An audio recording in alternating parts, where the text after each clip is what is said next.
Hello crypto enthusiasts, it's me Rashmi Casey. So before I jump in depth to Bitcoin, you should be able to differentiate between Bitcoin and blockchain. In one sentence, Bitcoin is a form of digital currency created and held electronically. And blockchain is the technology behind it. Now let's get in depth. What is Bitcoin? In 2009, a unknown programmer or a group of programmers under the name Satoshi Nakamoto invented Bitcoin by releasing it as open source software. Open source software basically means anyone has the right to study, change, and distribute the software to anyone and for any purpose. Bitcoin is a form of digital currency, also called cryptocurrency, because its existence relies on cryptography, the branch of mathematics related to keeping information secret. No one controls it, no one prints it. This currency isn't physically printed in the shadow by a central bank. In other words, bitcoins aren't printed like dollars or euros. Instead, a community of people that anyone can join creates bitcoin digitally. The system is peer-to-peer and transactions take place between users directly without any intermediary. These transactions are certified by network nodes and recorded in a public distributed ledger called a blockchain. Since the system works without a central repository or single administrator, Bitcoin is called the first decentralized digital currency. How is Bitcoin produced? In traditional fiat money systems, governments simply print more money when they need to. But in Bitcoin, money isn't printed at all, it is discovered. Computers around the world mine for coins by competing with each other. Please find about minings in my other video. People are sending bitcoins to each other over the Bitcoin network all the time. But unless someone keeps a record of all these transactions, no one would be able to keep track of who had paid what. The Bitcoin network deals with this by collecting all of the transactions made during a set of period into a list called a block. It's the miner's job to confirm those transactions and write them into a general ledger.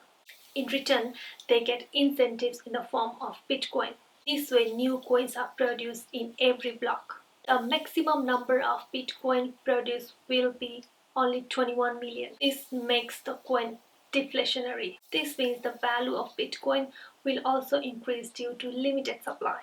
While some economists believe that supply cap or built-in deflation is not an inherent strength for a would-be money. Money's strength is in its ability to meet society needs. It's debatable, but let's leave it to the economists. Characteristics of Bitcoin. First, decentralized. One central authority doesn't control the Bitcoin network. Every machine that mines Bitcoin and processes transactions makes up a part of the network, and the machine works together. And if some part of the network goes offline or some reason, the money keeps on flowing. 2. Easy to set up. You can set up a Bitcoin address in seconds, no questions asked, and with no fees payable. Whereas in conventional banks, you may have to go a long process. 3. Anonymous. Bitcoin is often described as an anonymous currency because it is possible to send and receive bitcoins without giving any personally identifying information. However, achieving reasonable anonymity with Bitcoin can be quite complicated and perfect anonymity may be impossible. 4. Transparent. Bitcoin stores details of every single transaction that ever happened in the network in a huge version of a general ledger called the blockchain. The blockchain tells all. 5. Transaction fees are minuscule.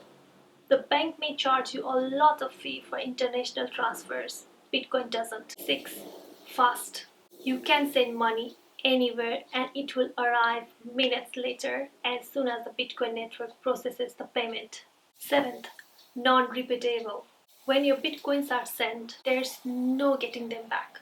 Unless the receipt returns them to you, they are gone forever. Now, challenges of Bitcoin. First, uncertain regularity status. Because modern currencies have always been created and regulated by national governments, blockchain and Bitcoin face a hurdle in widespread adoption by pre-existing financial institutions. Second, large energy consumption. The Bitcoin blockchain network's miners are attempting 450,000 trillion solutions per second in efforts to validate transactions using substantial amounts of computer power. Third, control, security, and privacy. Well, solutions exist, including private and permissionized blockchain and strong encryption. There are still cybersecurity concerns that need to be addressed before the general public will entrust their personal data to the blockchain solution. Fourth, integration concerns or cultural adoption. Blockchain applications offer solutions that require significant changes to or complete replacement of existing systems. In order to make the switch, companies must strategize the transition. Fifth, the centralization of Bitcoin. Although Bitcoin was built with good intentions in mind, noble systems are often exploited. And this is what has happened to Bitcoin network. The problem is that there is little incentive to run a node anymore. That's because powerful machines built specifically for Bitcoins. SHA-256 proof of work algorithm have changed its decentralized and more open nature. This has in fact concentrated Bitcoin's confirmation power, leaving it in the hands of only those who can afford thousands of dollars of ASIC hardware. What do you think? Is Bitcoin a currency or commodity? Please click the link below if you want to buy Bitcoin. Thank you.